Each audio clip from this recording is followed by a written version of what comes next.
Биз Кыргызстандагы адамдар ой пикирибизди өзгөртүшүбүз керек. Кээде ушинтип таксиге чыгып каласың, башкага чыгып каласың, кетип атсаң, бир 5-7 иште жакшыраак унада бирөө өтүп калган болсо, депутаттын баласы паракор, арам жеген, бийликтеги адам да бул деп ушинтип сүйлөп калат да. Урматтуу мекендешим, депутатыбыз 120 эле депутат бар го.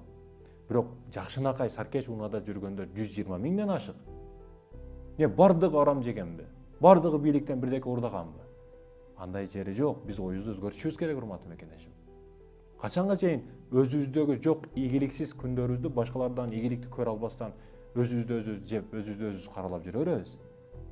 Көрүп, бул арамдан жеген, бул бюджетти жеген, бул депутаттын баласы же кызы деп ушинтип.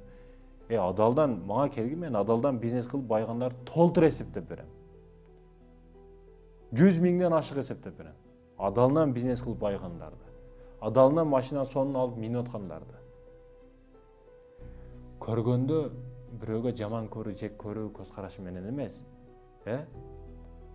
Мен мисалы жакшынакай менден дагы күчтүүрөөк унаа минип жүргөн болсо, машалла дейм, көзүм тийбесин.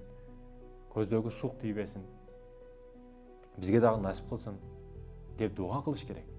Ага көрө албастык кылып, бул арам жеген, бул ушундай иштерди кылган, андай-мындай кылган.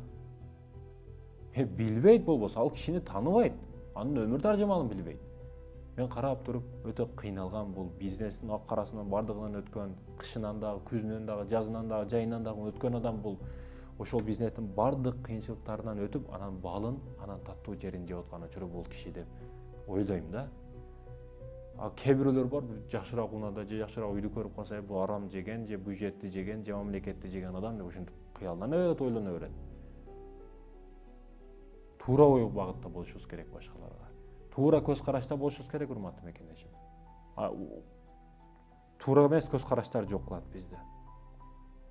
80 миң километр жүрүп, 2 миллион гүлгө конуп, 450-454 грамм бал чогултат ушул балары.